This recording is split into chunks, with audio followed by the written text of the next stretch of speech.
नमस्कार, अपन समाचारमा स्वागत छ। अब समाचार विस्तारमा।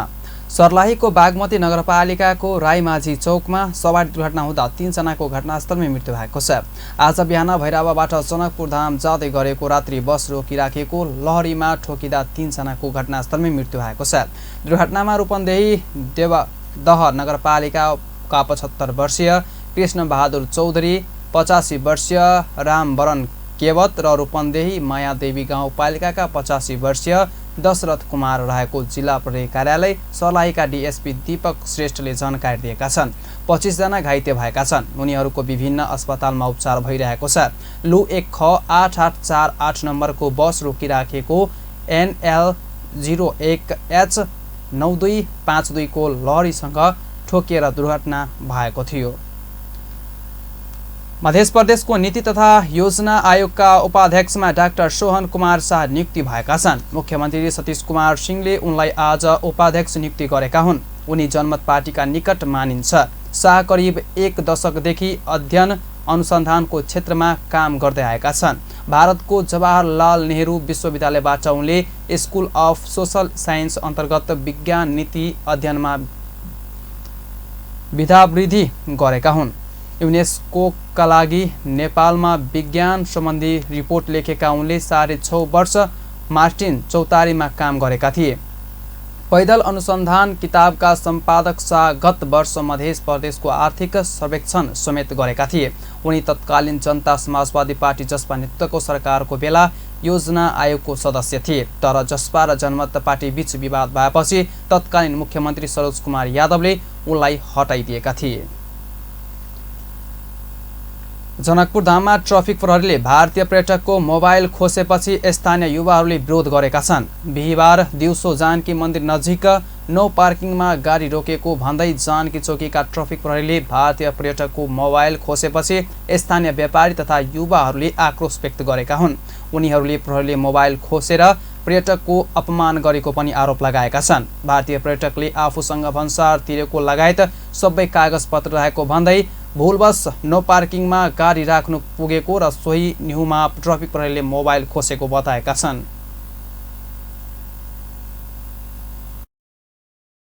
तो हम लोग को पता नहीं था, अभी दर्शन करने जा रहे थे, हमको नहीं मालूम था कि नो पार्किंग एरिया है।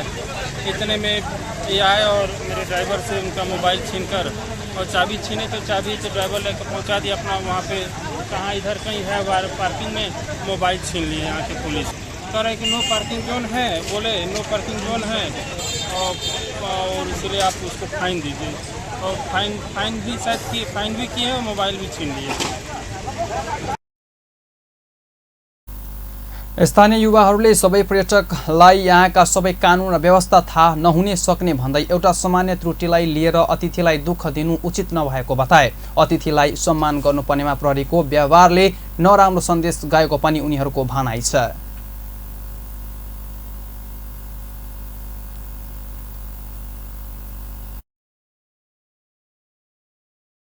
तर तपाईको त्यहाँ ट्राफिक नभएर आधै त्यस्तै काम गर्यो, मोबाइल खोज्नुभयो, आधै मोबाइल खोज्नुभयो, बाहिरबाट मोबाइलको दुःख दिनु भयो कुरा भयो नि त। उलाई केही थाहा छैन त यहाँको बारेमा, हामीले त बुझाउनु पर्यो नि त।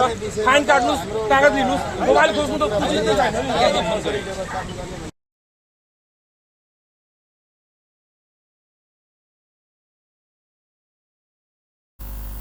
आक्रोशित युवाहरूले प्रहरी विरुद्ध नाराबाजी पनि गरेका थिए। धनुषा प्रहरी कार्यालयले मोबाइल खोज्ने प्रहरीलाई कारबाही गर्ने प्रतिबद्धता जनाएपछि द्विपक्षीय सहमति जुटेको थियो। कृषि तथा पशुपन्छी विकास मन्त्री ज्वाला कुमारी शाहले चालु आर्थिक वर्ष र आगामी आर्थिक वर्षमा रासायनिक मलको अभाव हुन नहुने बताउनु भएको छ। बिहिबार प्रतिनिधि सभा बैठकमा बोल्दै मन्त्री शाहले अहिले 96,000 मेट्रिक टन रासायनिक मल मजदुत रहेको बताउनु भएको छ। उहाँले थप 1,31,000 मेट्रिक टन रासायनिक मल असार मसान्तसम्म आयात भइसक्ने भन्दै मलको आवश्यकता पूरा हुने बताउनु भएको छ। उहाँले आगामी आर्थिक वर्ष 2081-82 मा रासायनिक मल आपूर्तिका लागि 27 अर्ब 95 करोड रुपियाँ विनियोजन गरिएको पनि जानकारी दिनुभयो। उहाँले विनियोजित बजेटबाट नै 6 लाख मेट्रिक टन मल अनुदानमा उपलब्ध गराउन सकिने भएकाले मल आपूर्तिमा समस्या नहुने स्पष्ट पार्नुभयो। मन्त्री शाहले आगामी आर्थिक वर्षमा मलको सहजै उपलब्धताको लागि 2,50,000 मेट्रिक टनको टेन्डर आह्वान भइसकेको र सो मध्ये 90,000 मेट्रिक टनको आपूर्ति सम्झौता पनि भइसकेको भन्दै मलको अभाव नहुने बताउनुभयो।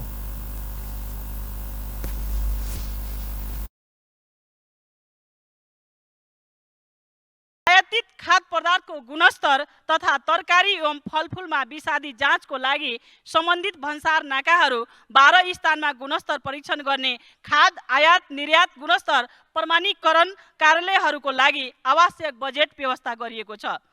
यसका लागि खाद्य पोषण प्रविधि कार्यक्रम अन्तर्गत रु 65 करोड 75 लाख बजेट विनियोजन गरिएको अवस्था छ।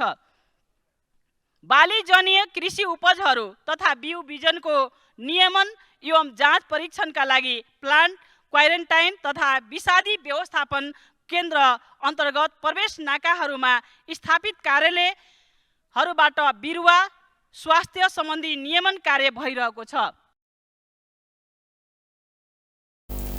मन्त्री शाहले आगामी आर्थिक वर्षको बजेट कार्यान्वयनका लागि समयमै प्रक्रिया आरम्भ गर्नुपर्ने बताउनु भएको थियो। प्रधानमन्त्री पुष्पकमल दाहालले 77 करोड 24,46,458 रुपियाँ बचत रकम सहकारी पीडितलाई सरकारले फिर्ता भुक्तानी गरिसकेको जानकारी दिनुभएको छ। बिहिबार प्रतिनिधि सभा बैठकमा प्रधानमन्त्रीसँग प्रश्नोत्तर कार्यक्रममा नेपाली काङ्ग्रेसका सांसद जीवन परियारले गरेको प्रश्नको जवाबमा प्रधानमन्त्रीले यस्तो बताउनु भएको हो। उहाँले सहकारी संस्थाका बचतकर्ताहरूबाट 59,587 माग दाबी निवेदनका आधारमा 36 अर्ब 28 करोड 92,81,780 को दायित्व यकिन गरी यसमध्ये हालसम्म 77 करोड 24,46,458 बचत रकम पीडितलाई फिर्ता भुक्तानी गरिसकेको दावी गर्नुभएको हो। यस क्षेत्रमा अल्पकालीन र दीर्घकालीन सुधार हुने विश्वास व्यक्त गर्न चाहन्छु। साथै सरकारका यी कार्यमा मान्यज्यूहरूको रचनात्मक सहयोगको पनि म अपेक्षा गर्दछु। दोस्रो, मान्यज्यूले निकै महत्त्वपूर्ण विषय उठान गर्नुभएको छ। नेपाली समाजमा सदियौँदेखि जातीय विभेद भोग्दै आएका दलित समुदायको संविधान प्रदत्त अधिकार प्राप्ति सुनिश्चितताको विषय निकै गम्भीर छ। यस विषयमा सम्मानित संसद, सरकार, राजनीतिक दल, नागरिक समाज सबै नै संवेदनशील हुन जरुरी छ। दलित समुदायमाथि हुँदै आएको उत्पीडनको क्षतिपूर्तिको माग बिल्कुल जायज छ। उहाँले प्रदेश तथा स्थानीय सरकारहरूसँग सहकार्य समस्या समाधानको लागि विषयगत समिति गठन गरिएको बताउनुभयो। उहाँले ठूलो कारोबार गर्ने सहकारीहरूलाई नियमन र सुपरिवेक्षण गर्ने प्राधिकरण गठनका लागि कानुनको मस्यौदा भइरहेको उल्लेख गर्नुभयो। उहाँले सहकारी नीतिको परिमार्जित मस्यौदा तयार भएको छ भने सहकारी ऐनमा समेत संशोधनको लागि तयारी भइरहेको जानकारी दिनुभयो। प्रधानमन्त्री पुष्पकमल दाहालले सहकारी ऐनमा संशोधनको तयारी भइरहेको जानकारी दिनुभएको छ। बिहिबार प्रतिनिधि सभा बैठकमा सांसदहरूसँग प्रश्नोत्तर गर्दै प्रधानमन्त्री दाहालले सहकारी ऐनमा संशोधनको तयारी भइरहेको जानकारी दिनुभएको हो। उहाँले सहकारी नीतिको परिमार्जित मस्यौदा तयार भएको पनि बताउनुभयो। उहाँले सहकारीको अनुगमनका लागि छुट्टै नियामक निकाय स्थापना गर्ने र सहकारी बचत तथा कर्जा सुरक्षण कोष स्थापना गर्ने परियोजनाका लागि छुट्टै कानुनी व्यवस्था गर्ने प्रक्रिया अगाडि बढाइएको पनि जानकारी दिनुभयो। उहाँले ठूलो कारोबार गर्ने सहकारीलाई नियमन र सुपरिवेक्षण गर्ने प्राधिकरण गठनका लागि कानुन मस्यौदा भइरहेको पनि उहाँको भनाइ छ। प्रधानमन्त्री दाहालले 77 करोड 24,46,458 बचत रकम पीडितलाई फिर्ता भुक्तानी गरिसकेको पनि जानकारी दिनुभयो।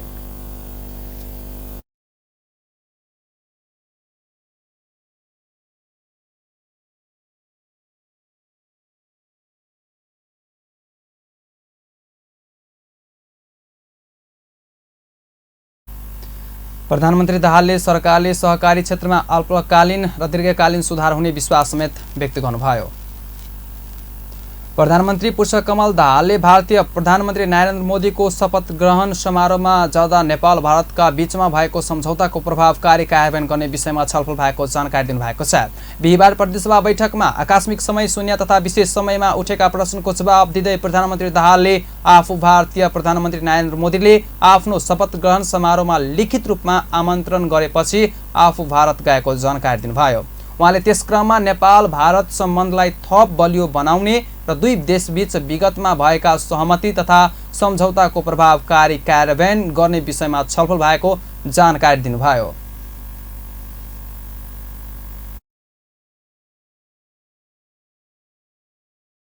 आवधिक बजेट तर्जुमा गर्दा प्रचलित ऐन कानुन बजेट तर्जुमा दिग्दर्शन एवं प्रणाली अनुरूप छलफल तथा स्वीकृति गर्ने प्रक्रियामा सबै जनप्रतिनिधिहरूको अहम भूमिका रहने कुरामा दुईमत हुन सक्दैन। सरकारको नीति तथा कार्यक्रम र वार्षिक बजेट निर्माण प्रक्रियाको परम्परागत अभ्यासमा परिवर्तन गर्न मैले यही रोस्टम मार्फत गत साल घोषणा गरेको कुरा सबैलाई अवगत नै छ। सोही बमोजिम सम्बद्ध कानुनमा समेत आवश्यक संशोधन गरी कार्य अगाडि बढाइएको पनि हो।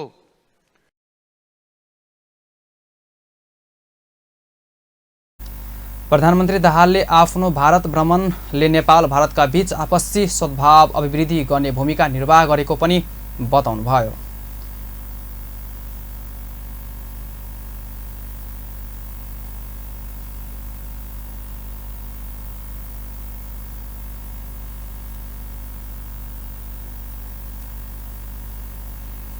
अवसान व्यावसायिक विश्रामपछि बाँकी समाचार। मेरो ग्लो हो मेरो पावर, यसैले म गर्छु मेरो ग्लोको पावर अप हरेक दिन। नयाँ लक्सको साथ ज्यास्मिनको सुगन्ध र बदामको तेलयुक्त चम्किलो त्वचाको लागि लक्स। काठमांडू के पैराडाइज मेन पावर अब अपने जनकपुर धाम में वैदेशिक रोजगार के लिए संपूर्ण कार्य करे वाला Saudi, Qatar, Dubai, Malaysia, Kuwait लगायत संपूर्ण देश सब में गारंटी के साथ पठावा वाला, अपने के कहल बमोजिम के सैलरी में गारंटी के साथ विदेश पठावा वाला एकमात्र भरोसेगर कंपनी अब अपने जनकपुर धाम में पैराडाइज मेन पावर। अब विदेश जाए के लिए करावा वाला संपूर्ण कार्य सब के लिए काठमांडू ने जाए पड़त अपने जनकपुर धाम में आबि गेल पैराडाइज मेन पावर। जाए के लागि जे आम पब्लिक सब थे काठमांडू जाकर घंटों लाइन में लागे पड़े छे इंटरव्यू के लागि और 10-15 हजार रुपया खर्चा हो छे। अब काठमांडू नहीं जाए पड़ती, मेन पावर अपने से जनकपुर के भवनपुरा में आ गए रहे। पैराडाइज मेन पावर में इंटरव्यू सहित के एकदम गारंटी के साथ में विदेश पठाने के काम हो रहे। विस्तृत जानकारी के लिए संपर्क करी paradise international private limited, branch office Janakpur Dham, Bhramarpura Chowk, परिक्रमा सड़क। Contact 9801 25 430, ISO 9001 certified. टाढाबाट त अनुहार स्पटलेस ग्लोइङ देख्न सजिलो छ, तर नजिकबाट अनुहारमा डार्क स्पट्स र डार्क सर्कल्सहरू देखिहाल्छ। Pond's bright beauty pro vitamin B3A+ formula घटाउँछ डार्क स्पट्स र डार्क सर्कल्सहरू र दिन्छ स्पटलेस ग्लो। पाउनुहोस् स्पटलेस ग्लो नजिकबाट पनि। पन्ड्स ब्राइट ब्युटी। विश्रामपछि पुनः समाचारमा स्वागत छ। बाँकी समाचार। सञ्चार तथा सूचना प्रविधि मन्त्री रेखा शर्माले आगामी आर्थिक वर्षबाट सामाजिक सञ्जालको प्रयोगलाई व्यवस्थित बनाउने बताउनु भएको छ। बिहिबार विनियोजित मन्त्रालय बजेट छलफलमा सांसदहरूले उठाएका प्रश्नको जवाब दिँदै सञ्चार मन्त्री शर्माले यस्तो बताउनु भएको हो। उहाँले सामाजिक सञ्जाललाई व्यवस्थित गर्ने निर्देशनका जारी भइसकेको पनि जानकारी दिनुभयो। उहाँले यसलाई थप व्यवस्थित गर्न सरकारले विधेयक तर्जुमालाई अन्तिम चरणमा पुर्याएको पनि बताउनुभयो।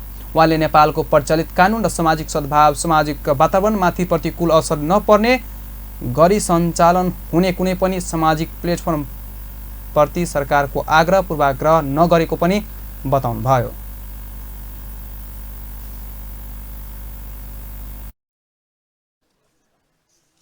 व्यावसायिक र वातावरण प्रवर्धन गर्ने र आम उपभोक्ताको हकहितलाई सुनिश्चित गर्न प्रदेश, स्थानीय तह तथा सम्बद्ध पक्षसँग समन्वय गरिनेछ।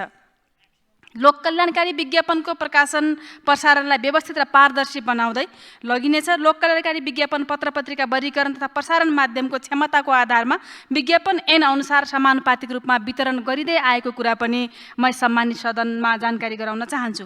पत्रकार र पत्रकारिता क्षेत्रसँग सम्बद्ध संस्थाहरूको विकासमा सहयोग पुर्याउन सरकारले उपलब्ध गराउने अनुदान तथा आर्थिक सहायताको बाँडफाँड र खर्च प्रक्रिया पारदर्शी बनाउन, पत्रकारितासँग सम्बन्धित सङ्घ संस्थालाई अनुदान तथा आर्थिक सहयोग वितरण सम्बन्धी कार्यविधि 2080 जारी गरी यसैको आधारमा मन्त्रालयबाट अनुदान वितरण र अनुगमन गर्ने गरिएको छ। नेपालको संविधानले समावेशी समाजको लागि गरेको दिशानिर्देश बमोजिम मन्त्रालयका कार्यक्रम पनि सामाजिक विविधतालाई सम्बोधन गर्ने गरी प्रस्ताव गरिएको छ। आगामी आर्थिक वर्षमा पत्रकार महिलाको क्षमता अभिवृद्धि र सूचना प्रविधिमा महिला सहभागिता सम्बन्धी कार्यक्रमलाई निरन्तरता दिइएको छ। आम सञ्चार माध्यममा सबै नागरिकको पहुँच स्थापित गर्न गोरखापत्रबाट 41, रेडियो नेपालबाट 22 र नेपाल टेलिभिजनबाट 14 भाषामा कार्यक्रम प्रकाशन तथा प्रसारण हुँदै आएका छन्। आगामी आर्थिक वर्षमा थप भाषाहरूमा समेत समाचार सामग्री प्रकाशन र प्रसारण गरिनेछ। सार्वजनिक प्रसारण उहाँले उच्च गतिको इन्टरनेट विस्तारको लागि 1 वर्षको अवधिमा 9 जिल्ला थप गरी 76 जिल्लामा विस्तार भएको FTTS सेवा आगामी आर्थिक वर्षमा सबै जिल्ला, सदरमुकाम, नगरपालिका र गाउँपालिकामा विस्तार गर्दै लगिने उल्लेख गर्नुभयो। भूमि व्यवस्था, सहकारी तथा गरिबी निवारण मन्त्री बलराम अधिकारीले खराब सहकारीलाई छानबिन गरी कारबाही र राम्रो गर्नेलाई प्रोत्साहन गर्ने सरकारको नीति रहेको जानकारी दिनुभएको छ। बिहिबार विनियोजित मन्त्रालय बजेट छलफलमा सांसदहरूले उठाएको प्रश्नको जवाब दिँदै मन्त्री अधिकारीले यस्तो बताउनु भएको हो। उहाँले पछिल्लो समय सहकारीमा देखिएका व्यतिथिहरू सहकारीको मर्म भावना र उद्देश्य अनुरूप काम नगरेर व्यापारको रूपमा काम गरेको विषयलाई मध्यनजर गर्दै एक व्यक्ति एक सहकारी सदस्य रहने कानुनी व्यवस्था गरेको पनि बताउनुभयो। उहाँले सहकारीका अहिले देखिएको विचलनले सबै सहकारी एकै हुन्न भन्ने भ्रममा परेको बताउनुभयो। लिखित गरी जारी गरिएको छ। उल्लिखित कानुनहरूले भू उपयोग क्षेत्र वर्गीकरण गर्ने जिम्मेवारी स्थानीय तहलाई दिएको र सो क्रममा आवश्यकता अनुसार प्राविधिक सहयोग सङ्घीय सरकारबाट उपलब्ध गराउने व्यवस्था गरिएको छ। भू उपयोग वर्गीकरण गर्दा कृषि क्षेत्रमा वर्गीकरण गर्नु चुनौतीपूर्ण देखिएको भए तापनि भू उपयोग क्षेत्र वर्गीकरण तथा भू उपयोग सम्बन्धी कार्यक्रम कार्यान्वयनमा लैजाँदा कृषियोग्य जग्गाको संरक्षणलाई प्राथमिकतामा राखिएकोले भू उपयोग क्षेत्र वर्गीकरण पश्चात कृषियोग्य जग्गाको खण्डीकरण नियन्त्रण हुनेछ भन्ने विश्वास लिएका छौँ। भू उपयोग कार्यक्रम कार्यान्वयनमा कानुनी व्यवस्था बमोजिम मन्त्रालयले प्रभावकारी रूपमा समन्वयकारी भूमिका निर्वाह गर्नेछ। नेपालका कतिपय अन्तर्राष्ट्रिय सिमाना सम्बन्धी सवालमा समस्याहरू द्विपक्षीय उहाँले काम गर्न खोज्दा अन्तर्मन्त्रालय बाझिएर काम गर्न नसकिएको भन्दै भूमि सम्बन्धी अहिलेका समस्या समाधान गर्न एकीकृत ऐन ल्याउन जरुरी रहेको पनि बताउनुभयो। उहाँले सहकारीमा देखिएका समस्या समाधान गर्न सहकारी ऐन ल्याउन जरुरी रहेकाले ऐनको मस्यौदा तयार बनाउने काम सरकारले गरिरहेको जानकारी दिनुभयो। उपप्रधानमन्त्री एवं गृहमन्त्री रवि लामेछानेले पदको दुरुपयोग नगरिकन बजेट विनियोजन गरेको बताउनु भएको छ। बिहिबार संसद भवन परिसरमा सञ्चारकर्मीहरूसँग कुरा गर्दै उहाँले राष्ट्रिय स्वतन्त्र पार्टीका सरकारमा गएका मन्त्रीहरूले पदको दुरुपयोग नगरिकन सन्तुलित रूपमा बजेट विनियोजन गरेको दाबी गर्नुभएको हो। उहाँले बजेटमा आफूले सके जति र नागरिकले भनेको आवश्यकता अनुसार विभिन्न ठाउँमा प्राथमिकीकरण गरेर बजेट ल्याएको पनि बताउनुभयो। उहाँले बजेट पास गरिसकेपछि आफ्नो निर्वाचन क्षेत्र चितवन गएर नागरिकहरूसँग अन्तर्क्रिया गर्ने बताउनुभयो। अनुसार विभिन्न ठाउँमा आएको प्राथमिकता अनुसार भएको छ। पदको दुरुपयोग गरिएको छैन, पदको सदुपयोग गरिएको छ, आवश्यकता अनुसार सकेको गरिएको छ। अब अहिले डिटेल मैले लिएको छैन, तपाईँ दिन सक्नुहुन्छ। बजेट पास गरिसकेपछि फेरि त्यो बजेट बोकेर गएर फेरि उहाँहरूसँग फेरि अन्तर्क्रिया गर्छु, कुराकानी गर्छु, प्रश्नहरू चितवनै जानु छ तपाईँ? जान्छु पास बजेट पास गर्नु पऱ्यो पहिला, अहिले सफल चलेको छ। त्यस कारणले यो भइसकेपछि अनि त्यसपछि गएर कुराकानी गर्छु आवश्यकता अनुसार। जसरी मलाई नागरिकहरूले भन्दै आउनुभएको थियो र मैले पनि यो चाहिँ आवश्यकै हो है भनेर त्यसलाई प्राथमिकीकरण गरेर त्यस ढङ्गले गरेको छु। मलाई लाग्छ त्यसले केही न केही सम्बोधन गर्छ होला, किनभने सिङ्गो देशको बजेट हो, हामीले आफ्नो ढङ्गले गर्ने होइन, नागरिकको आवश्यकता अनुसार गर्ने कुरालाई जोड लगाएको छ। जस्तो अहिले बजेट निर्माणको प्रणालीमा नै समस्या रहेको उल्लेख समेत गर्नुभयो। नेपाली कांग्रेसका सांसद डाक्टर प्रकाश चन्द्र महतले अहिलेको सरकार देश र जनताको पक्षमा नरहेको बताउनु भएको छ। बिहिबार संसद भवन परिसरमा सञ्चारकर्मीहरूसँगको कुराकानीमा उहाँले यस्तो आरोप लगाउनु भएको हो। उहाँले प्रधानमन्त्री पुष्पकमल दाहालले संसदमा आज दिनुभएको जवाबले पनि सो कुरा प्रमाणित गर्ने बताउनुभयो। उहाँले कार्यविधिमा 3 करोड भन्दा तलको आयोजना केन्द्र सरकारले नराख्ने भनेपछि किन राखिएको भन्दै प्रश्न गर्नुभयो। यसले सरकार जनताप्रति जिम्मेवार नरहेको प्रमाणित हुँदै गइरहेको बताउनुभयो। प्रधानमन्त्री दाहालले 3 करोडभन्दा तलका आयोजना प्रदेश र स्थानीय तहले गर्ने कुरा आजको मन्तव्यका क्रममा राखेको पनि केन्द्रमा राखिसकेपछि कसरी प्रदेश र स्थानीय तहले काम गर्छन् भन्दै प्रश्न समेत गर्नुभयो। 1 करोडभन्दा तलको आयोजना मात्रै 55 अर्बको छ। 3-4 मन्त्रालयको हिसाब गर्दा मात्रै 3 करोडभन्दा तलको त अरब नाग्छ, खर्ब नाग्छ। अब ती सबै स्थानीय र प्रदेशले गर्ने हो भने केन्द्रमा किन राखे? जबकि ठोस कार्यक्रम केन्द्रमा चाहिँ राख्नुपर्छ, 3 करोडभन्दा तलको राख्नु हुँदैन भन्दै उहाँले राख्नुभयो र अहिले के कुरा भनेर पन्छिँदै हुनुहुन्छ भने अब तलले गर्छ। अब त्यसकारण मलाई लाग्छ यो सरकार जिम्मेवार छैन र यो भित्र जुन विरोधाभास छ त्यसबाटै यो सरकार दिगो हुँदैन। उहाँले नेपाली काङ्ग्रेस बिना जिम्मेवार पूर्ण ढङ्गबाट देशको विकास सम्भव नरहेको बताउनुभयो। नेपाली काङ्ग्रेसका नेता डाक्टर शेखर कोइरालाले नेपाली काङ्ग्रेसको बीचमा गठबन्धन भए अन्य राजनीतिक दलहरूले निर्वाचनमा पराजित गर्न नसक्ने बताउनु भएको छ।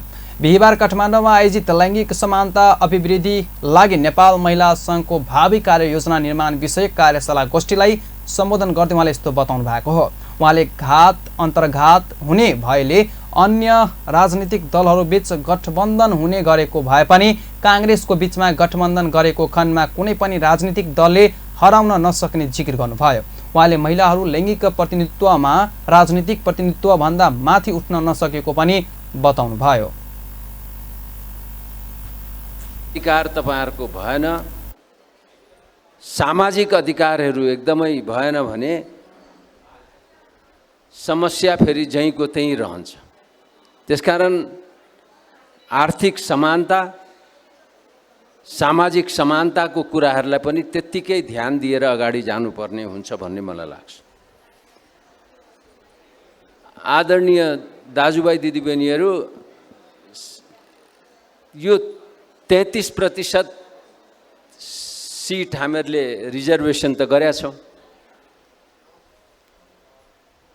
अब मलाई के लाग्छ भने यो सीटहरू जसरी रिजर्वेसन गरेका छौँ राजनीतिक तहमा, नेता कोइरालाले महिलाहरूलाई प्रदेश र सङ्घ संसदको बीचमै प्रतिस्पर्धा गराई अघि बढ्न आवश्यक रहेको पनि बताउनुभयो।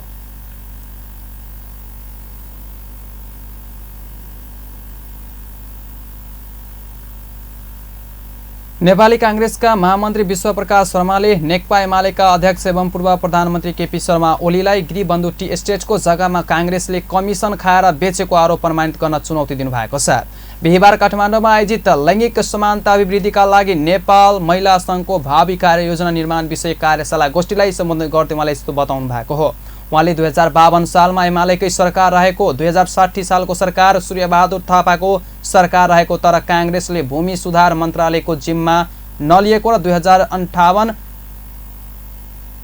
2078 सालमा केपी शर्मा ओलीकै सरकार रहेको भन्दै गृहबन्धु प्रकरणमा काङ्ग्रेसले यदि कुनै जग्गा कमिसन खाएर बेचेको एक टुक्रा माटो भएको गृहबन्धुको फाइल खोल्न र छानबिन समिति बनाउन चेतावनी दिनुभयो। भर्खरै केपी कमरेडले फेरि पनि भन्नुभयो कि गिरिबन्धु प्रकरणमा काङ्ग्रेसले 91 बिघा जग्गा बेचेर कमिसन खायो। त्यो केपी कमरेडमा रहेको अधिकतम आवेगको कुरा हो। यद्यपि म केपी कमरेडलाई श्रद्धा गर्छु, मेरो जिल्लावासी नेता हो। म मेरो जिल्लाको 2टा नेतालाई तुलनात्मक रूपले सबैभन्दा बढी श्रद्धा गर्छु। थुप्रै नेता हुनुहुन्छ। एउटा नेता कृष्णप्रसाद सिटौला जो मेरै जिल्लाको, मेरै पार्टीको नेता हुनुहुन्छ। अर्को नेता मेरो पार्टीको होइन होला तर मेरो राष्ट्रको हुनुहुन्छ कमरेड केपी ओली। श्रद्धा गर्ने कुरामा म कहिले कम्प्रोमाइज गर्दिनँ, तर प्रश्न गर्ने कुरामा उत्तिकै लाग्छु कि 52 सालमा एमालेकै सरकार हुने,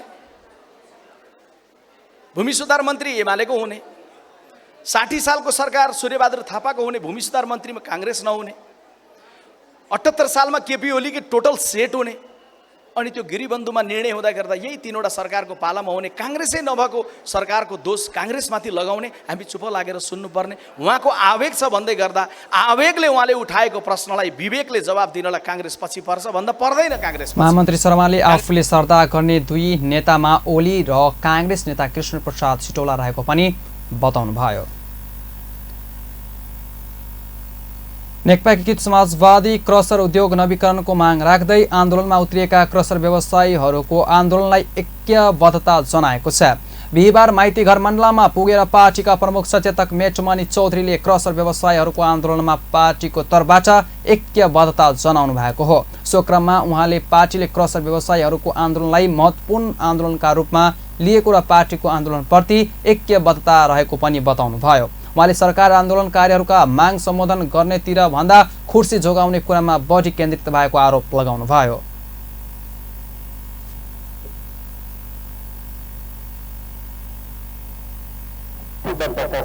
यहाँको बिचमा राख्न चाहन्छु र यहाँहरू असाध्यै गतिदेखि आन्दोलनमा हुनुहुन्छ। आफूलाई व्यवस्थित गर्नको लागि सरकारले प्राप्त गर्नुपर्ने राजस्व तिर्छ भन्ने उद्देश्यको साथ जुन आन्दोलन गरिराख्नु भएको छ यो धेरै महत्त्वपूर्ण आन्दोलनको रूपमा मैले लिएको छु। हाम्रो पार्टी राजनीतिक दलले यसरी नै लिएको छ। यसैले हाम्रो उपस्थिति हाम्रो सहभागिता यो विषयमा हाम्रो बुझाइ फरक खालको छ भन्ने कुरा समेत मैले राख्न चाहन्छु। केही दिनदेखि सरकार अलि मैले के गर्नुपर्ने हो हामीले के गर्नुपर्छ नेपालमा पुँजीपतिहरूको सङ्ख्यामा कसरी वृद्धि गर्ने आन्दोलनका क्रममा आफ्ना धारणा राख्दै नेपाल क्रसर तथा खानी उद्योग व्यवसायी महासङ्घका अध्यक्ष सीताराम न्यौपानेले सरकारले क्रसर व्यवसायीहरू माग तत्काल सम्बोधन नगरे थप आन्दोलनका कार्यक्रम अघि बढाउने चेतावनी समेत दिनुभयो।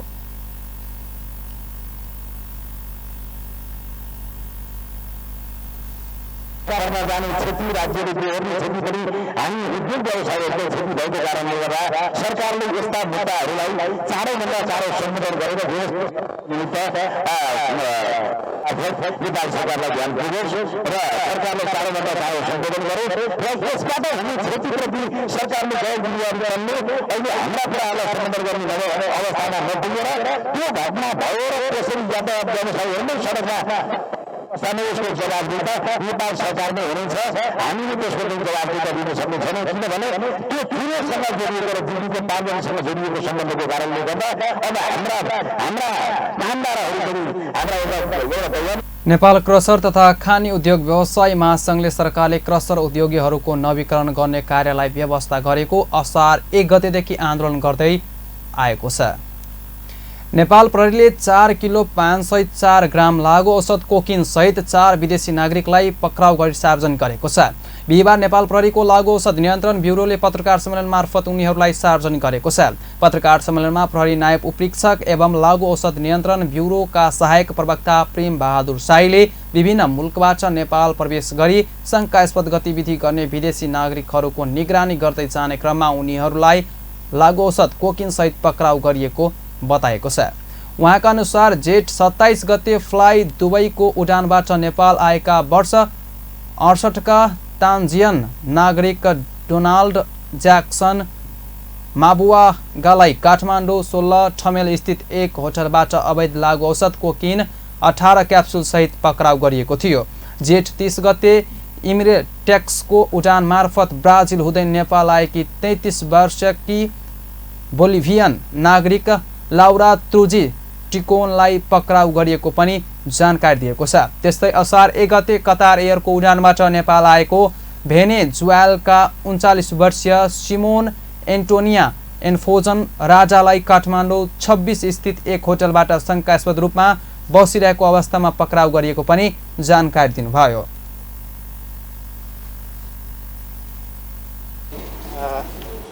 कुरा आइसकेको छ।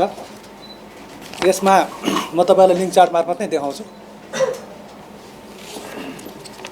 लागु औषध कोकिन 4 किलो 504 ग्राम सहित 4 जना विदेशी नागरिकहरूलाई लागु औषध नियन्त्रण ब्युरोले पक्राउ गरेको छ।